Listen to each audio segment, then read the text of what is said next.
Think Verizon is expensive? Think again. Anyone can bring their AT&T or T-Mobile bill to a Verizon store today and we'll give you a better deal. So bring us your bill.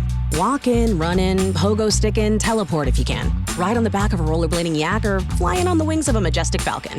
Any way you can, bring your AT&T or T-Mobile bill to a Verizon store today and we'll give you a better deal on the best network. Based on RootMetrics Best Overall Mobile Network Performance, U.S. Second Half 2025. All rights reserved. Must provide very recent postpaid consumer mobile bill in the name of the person redeeming the deal. Additional terms, conditions, and restrictions apply.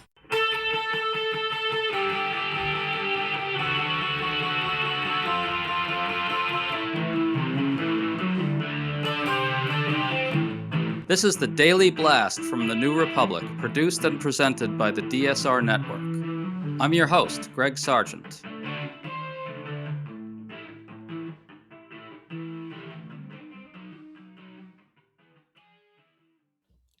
Donald Trump is very frustrated over his mounting failures on multiple domestic fronts.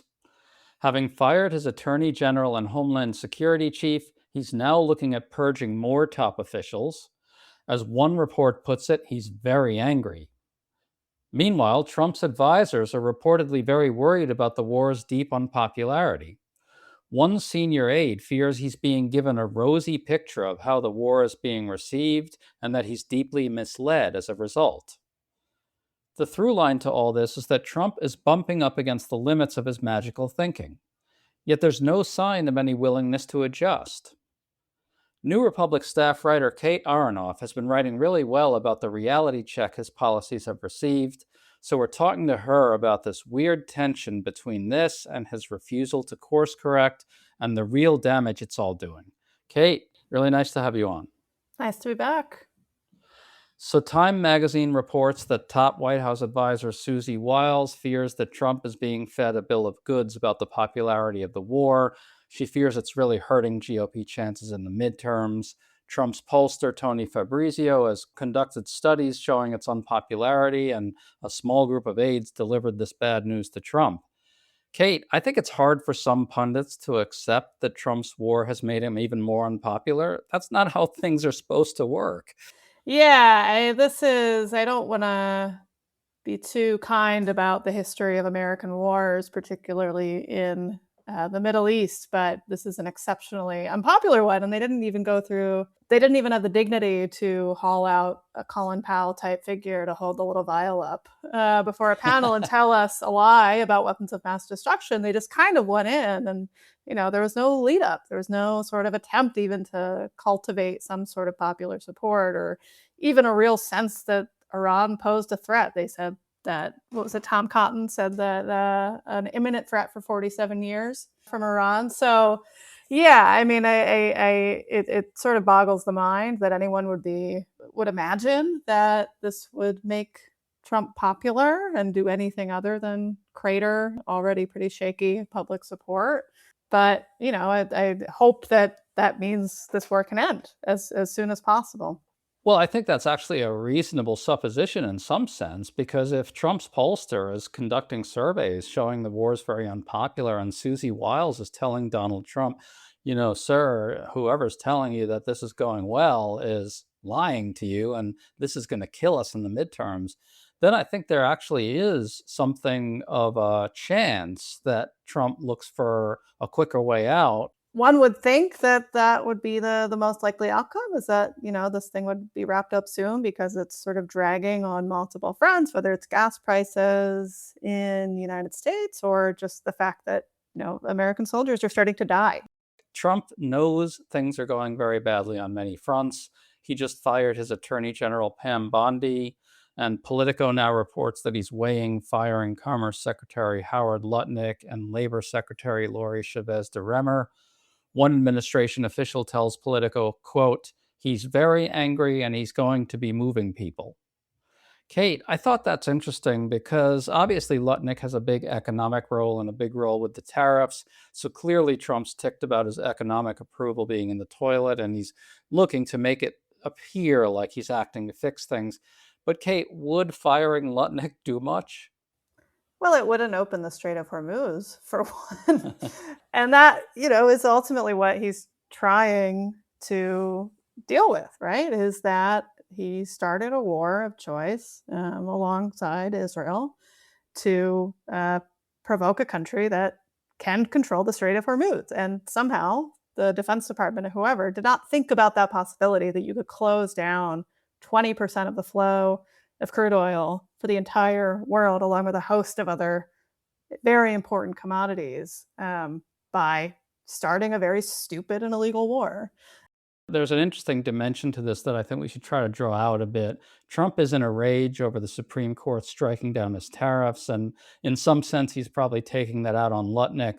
But the thing is, the tariffs were struck down because they were illegal, and Trump is incapable of grasping that. He's incapable of understanding that his power is not absolute. So someone has to be at fault, right? Other than him, somebody. So we're in this weird place where Trump is tanking in the polls in part because his belief in his own omnipotence was so delusional. Kate, that seems less than ideal, right? Well, it's all less than ideal at this point. But yeah, that's exactly right. I mean, these tariffs are illegal. It is an unprecedented use of executive power to enact tariffs, which historically, right, have been acts of Congress have required, more democratic input to make these sort of huge, impactful decisions about trade flows. And so, he does think of himself as a king in many ways. And so, he is sort of coming up against the limits of that belief right now, whether it's the Supreme Court or just the fact that people don't seem to like this. And, if he does still think he's a king, he's not a very popular one. Just as a quick aside, Trump's rage at the Supreme Court was stoked earlier this week when there were oral arguments over his effort to end birthright citizenship. And it became clear very quickly that even the conservative justices were really, really skeptical of the arguments that the administration is offering. In fact, a lot of legal experts are now saying, look, this thing's probably going to lose for Trump in some form. And what's interesting there is Trump actually showed up at the Supreme Court because, yet again, he kind of had delusions about his own omnipotence. He seemed to think that showing his face would just be such a formidable and fearful sight to the justices that they would fold. And I think what you're looking at there is that this is a guy who's incapable of seeing things from the point of view of other people. So he doesn't understand the incentives that might be operating on the conservative justices. Now, they've clearly rolled over too much for Trump, but here's a case where if Trump is actually in the courtroom, in the chambers during this whole thing, it's going to be much harder for them to side with him. And he just doesn't seem to be able to think his way into other people's minds. It's a very puzzling problem, but there we are. Yeah, I mean, besides the lack of empathy, he does seem to treat a lot of problems as if he is running a casino. And so, if you can show up to whatever restaurant and intimidate whatever power broker might happen to be there, like that is kind of the logic of how, I'm from South Jersey. I have some familiarity with how the casino industry works. That is kind of how it works. And that is not, thank God, how the country works. So yeah, he can't just throw his weight around and expect to get his way. That has happened a lot, unfortunately, but in this case, hopefully, that will not be the case. I know South Jersey, and that is certainly the type of territory that Trump thinks he can master. That's for sure. Well, all his casinos went bankrupt there, so he didn't master it for too long. He had to sell them. Right. It really is like he shows up at the Supreme Court in the sort of same spirit as like if there's a gambler in one of his casinos who's kind of cleaning up and really bankrupting the house. He shows up with a bunch of thugs that'll intimidate the gambler into leaving or something. That really is the spirit of him going to the Supreme Court. Yeah, in an amazingly unreconstructed way. To stay up to date on all the news that you need to know, there's no better place than right here on the DSR Network. And there's no better way to enjoy the DSR Network than by becoming a member. Members enjoy an ad-free listening experience, access to our Discord community, exclusive content, early episode access, and more. Use code DSR26 for a 25% off discount on sign up at thedsrnetwork.com.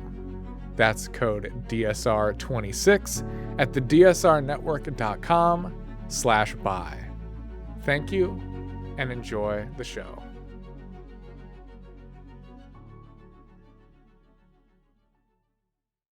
So you had this very good piece about the Strait of Hormuz closing down due to Trump's war and Trump's apparent belief that he can just order the price of oil to come down.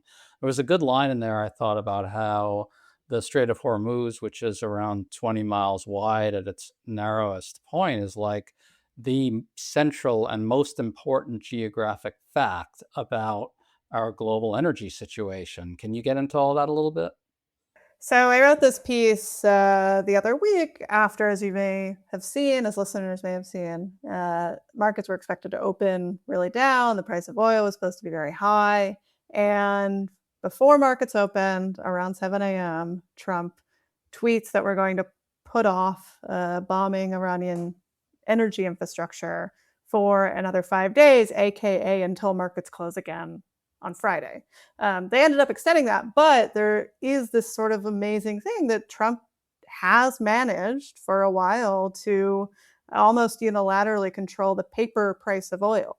And we don't have to dwell too long on sort of the intricacies of global energy markets, but there is this distinction, right, between the paper price, which is the thing that's affected by things that Trump says, by news in the world, that operates a little bit more like the stock market, right? That it's a little touchier, a little more reactive to things that are happening in the world. And the actual price of oil, what it is that people are actually paying, that buyers and countries are actually paying in order to get oil and other commodities in order to get oil into their countries.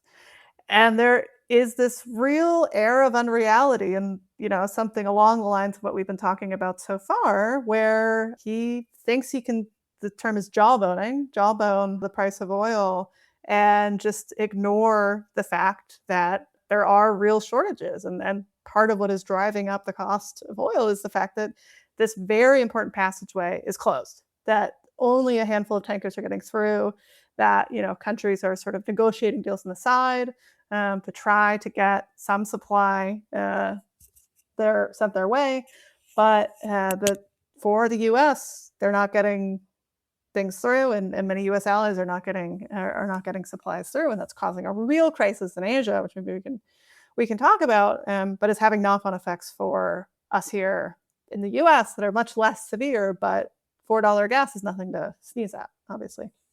Well, just to tie this to the broader themes here, this really kind of indicates this very crude and really skin deep understanding of power, which is odd. He's president. He's been elected president twice. So you'd think he'd have a more complicated sense of how power works. And yet here he is just sort of assuming that if he can kind of bluff the price a little bit here and there of oil up, down a little bit, that it will somehow solve the larger problem. There's a seat of the pants quality to it all. This kind of constant sense that he's always bluffing his way through the day, and he'll just deal with the problems that come tomorrow when they come. And it's just I just find it a little hard to understand how someone in a position like this, who already spent 4 years in the presidency, who's now spent another year in the presidency in his second term, would have such a flimsy understanding of how power works. How do you account for this? I think there is a real tendency among wealthy people not to acknowledge the consequences of their actions, often because they don't feel them, right? Trump is not paid for gas, and I don't know how long, right? He is not getting out and, putting his card in the machine and putting the nozzle up to his gas tank, right? This is not the world that he lives in. He doesn't live in a material world. He lives in a world where people are showing him videos on an iPad or whatever it might be and saying, "Aren't you proud of me, Daddy? Look at what I've done." That is this totally sycophantic, really constrained view that he's operated in for a very, very, very long time. That's not unique to Donald Trump. That is how a lot of very wealthy people live their lives. And, I think that can sort of give you a warped view, for what is actually happening in the world, but also, as you said, how power works, right? He's not actually having to go in and sort of negotiate things in a way that he might have done earlier in his career, when he was sort of brokering between different power players. But he's just lived in this bubble of his own creation for a very long time. And I think that makes it hard to just see anything beyond. Yeah, and I think you're really getting at a strange tension about this whole situation. Just to finish this up, Trump has now said the Strait of Hormuz will magically open itself. So clearly, on some level, he's bumped up against the limits on his powers, in that he, somewhere in his head, he realizes that he can't make it open. And all the machinations about him firing more people suggest that he does know the political situation is very dire for him and the GOP. So, on some level, he knows that seat of the pants stuff isn't going to cut it. Yet at the same time, he's unwilling to change anything because he views that as a show of weakness, and that's not permissible. So, we're sort of all stuck in Trump's bubble now, aren't we? Where does that leave us? Yeah, I mean, I wish I knew. I mean, I wish I knew where any of this was going, and I think that's why things feel so strange and uncertain right now. In oil markets, the things that I've been covering for the last couple of weeks, but also more generally. I mean, we are stuck in this sort of weird psychology of this very strange man. And all of the sort of characters he's surrounded himself with. I don't want to put it all on Trump, right? I think this is a bigger problem in some ways than that.